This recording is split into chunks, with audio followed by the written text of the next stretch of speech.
Hello everyone! Guys, it's happening. The baby will come so soon, and I just want to warn you, my video output might decrease a little bit in the coming weeks as I learn how to be a mom for the very first time, so don't abandon me, please. Today we're going to talk about healthy habits, and I personally am currently addicted to healthy habit videos. Specifically, these habits are about the home, and I think some of these might come off as a little basic to some people. These habits that I'm talking about today are non-toxic, healthy for your family, and safe for pets and kids and all that type of thing. And keep in mind, there's so many wonderful habits for our home. I'm just listing 7 of my favorites right now. And hopefully I can make more habit videos down the line because I love this topic. The end. Let's get into it.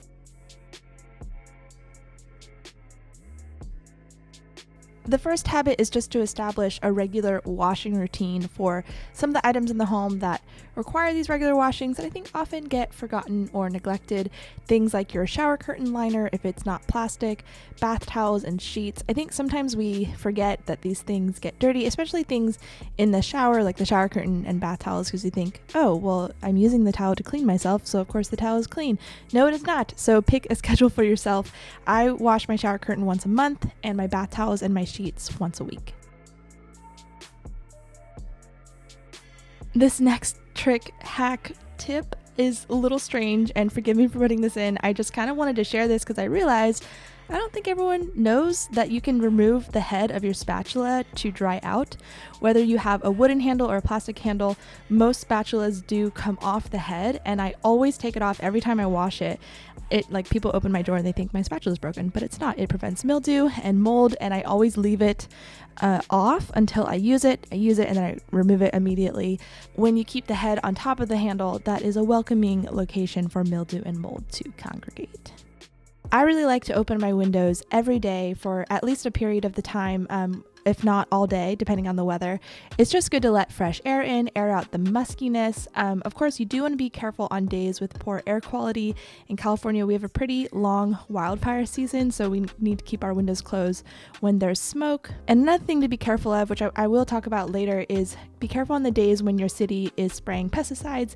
You can call your city to ask to be informed on days that they do spray, and keep your windows closed on those days. This next habit is more of like a lifestyle choice, and it's something I'm actually really passionate about. I've been thinking about it for over a year and how I want to make a whole video about this. I just can't figure out how to tackle this issue on my channel. This is about avoiding synthetic fragrances at all costs.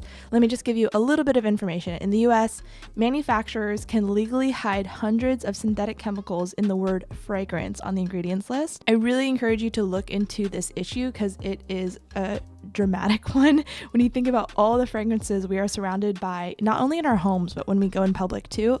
I consider it a type of pollution, actually. Personally, if something has a fragrance-free option, I always opt for that, especially something like laundry detergent, because you're wearing your clothes all day, you're sleeping in your sheets all night, then it's really inescapable to get away from the fragrance. Fragrances can really show up in the oddest places sometimes: cat litter, trash bags, toilet paper, obviously air fresheners, candles, potpourri, laundry detergent, and dryer sheets. I know some people are more sensitive to fragrances than others. I actually didn't grow up with any fragrances in my house because my dad is sensitive to fragrance. And so then when I'm around fragrances, it just kind of hits me in the face because I'm so not accustomed to it. And actually recently I visited a friend overnight and I actually felt really ill from fragrances, and I never realized that how sensitive I was to it. But keep in mind, even if you don't feel sensitive to the fragrances yourself, it doesn't mean they're not harmful for your own health. So we have all these things in our house that have potential to have fragrances. I just encourage you to ask yourself why we need fragrances. I don't personally think we need something to smell like synthetic pine to know that our house is clean. And if you're just one of those people who really enjoys walking into your home with this really yummy smell, a lot of people like diffusing essential oils. I just personally don't diffuse essential oils because I have cats, and many oils are actually harmful to kitties.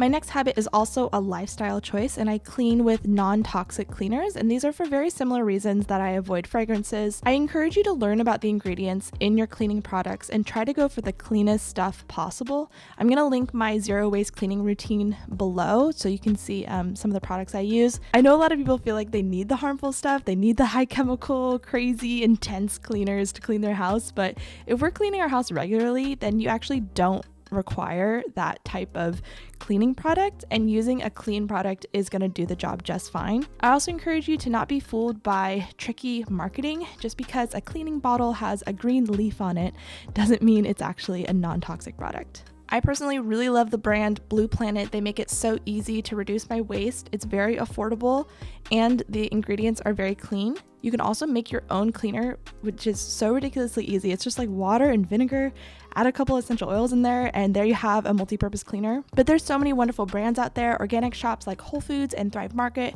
have lots of great clean options.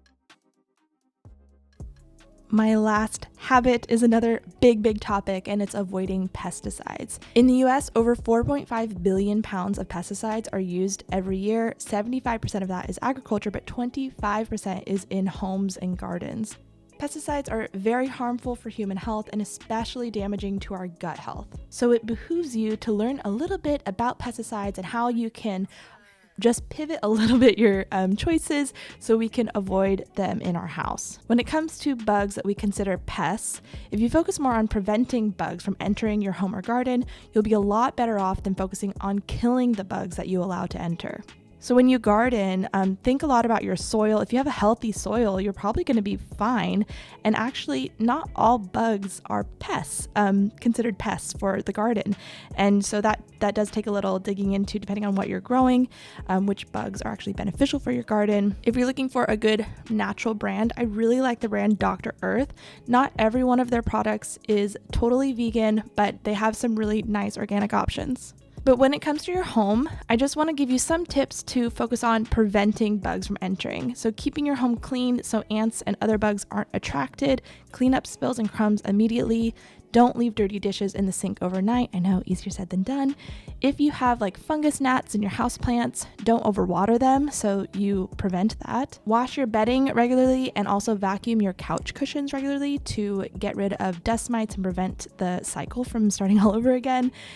You really want to identify like where are the bugs getting in and then fill in those cracks. That's all it really takes, because the bugs can't enter if they have no place to come. But also keeping down those things that attract the bugs. So wiping up water in parts where water collects, like in the shower or in your sink. For example, I think roaches can't live without food for 4 weeks, but they can't live without water for a week. So they're always going to go for the water sources. So fix leaky plumbing. That's another big thing.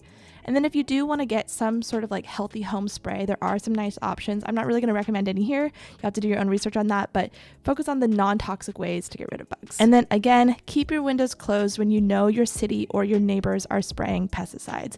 It is unbelievable how common it is to use pesticides. A lot of people don't bat an eye when using things like Roundup, but if you actually look into it, I'm going to link some podcasts and some articles down below for you to read some more. This is one of the best things you can do for your health, is to avoid pesticides at all costs. Thank you for watching this video, which is a thing YouTubers say at the end of a video. I hope this was helpful and there were inspiring things, which is another thing YouTubers always say. So I'm gonna end it there. The end. Have a healthy, happy home. How's that?